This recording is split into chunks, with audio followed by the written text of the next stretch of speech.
10, 9, 8, 7, 6, 5, 4, 3, 2, 1, 0.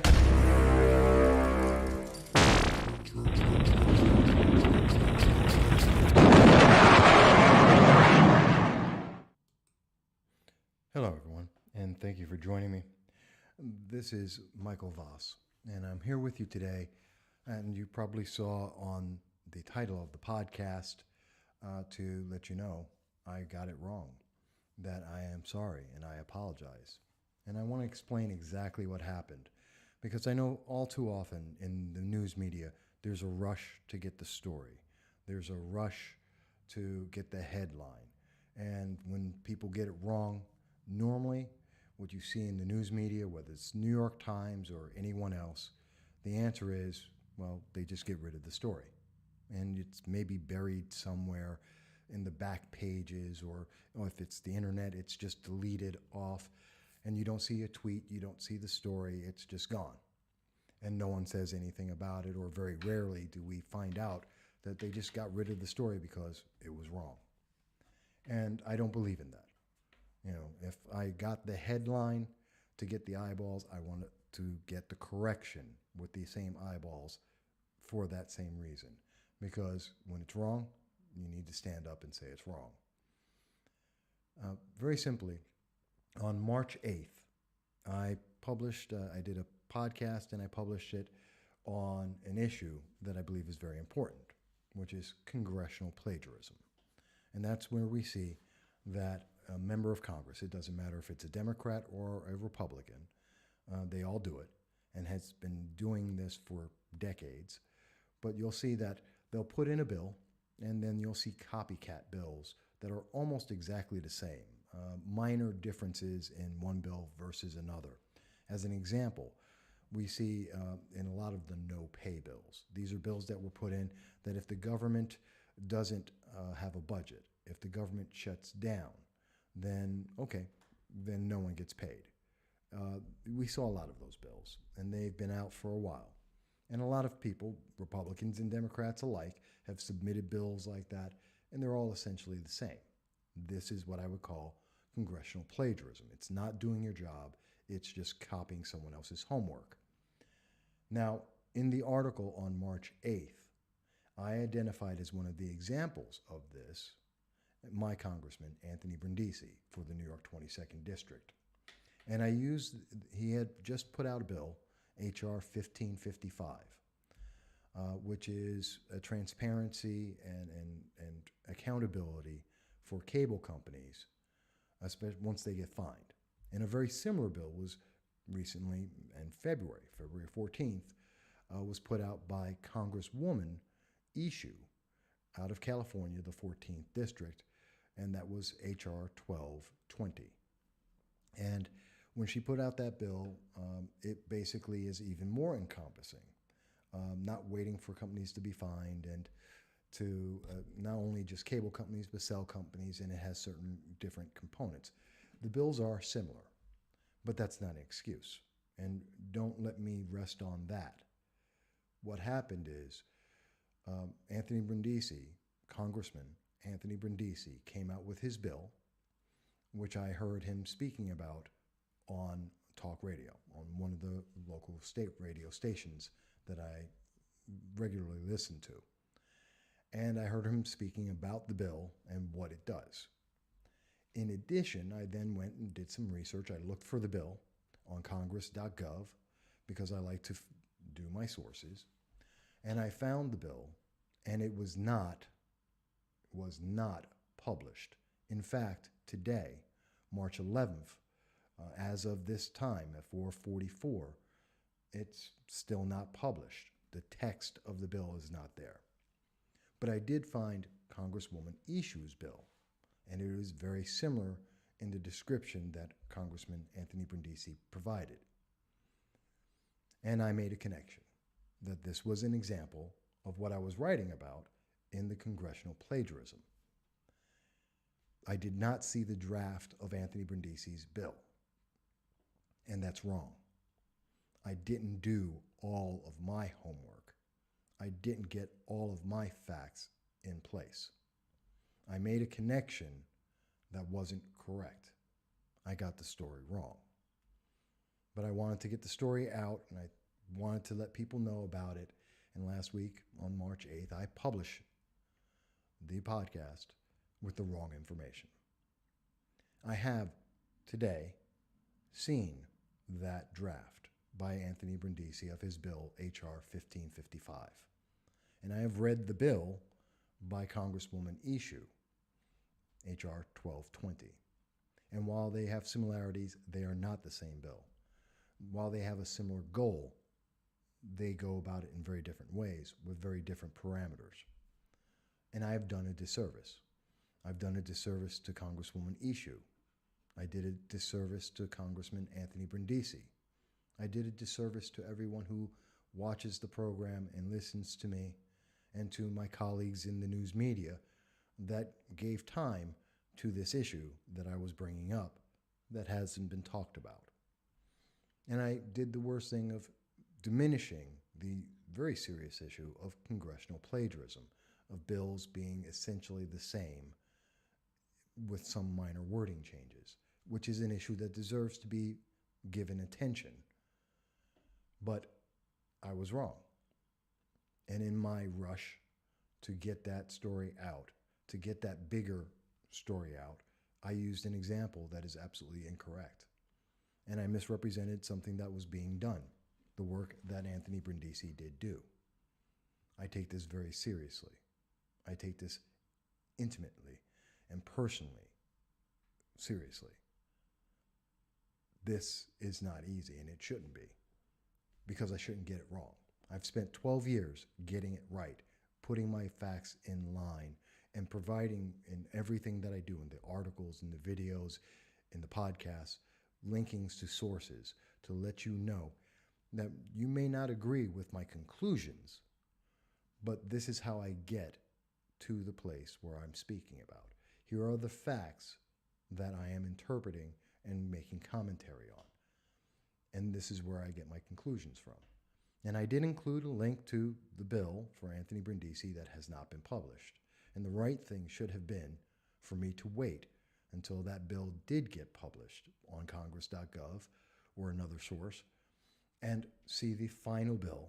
And then, upon reading that final bill, change my story, write the correct story with different examples that more clearly highlight what I believe is congressional plagiarism. But I did not. Instead, I rushed forward. I did what many in the media do. I raced for the headline. I rushed to get the story out. And I didn't wait for all the facts to be clear. I have berated many others harshly for doing the same thing.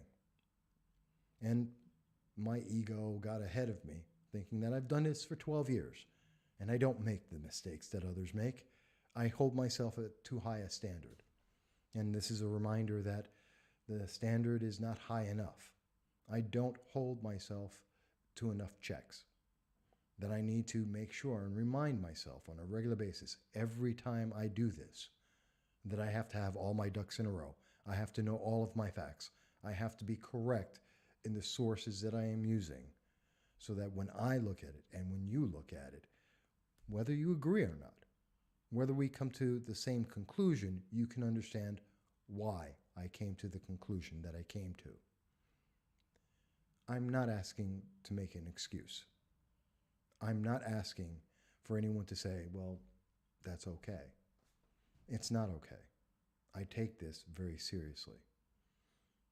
I've taken a hit to my credibility, deservedly, by my own actions, and I blame no one else for this. This is what I did. No one asked me to do that story. No one encouraged me. No one paid me.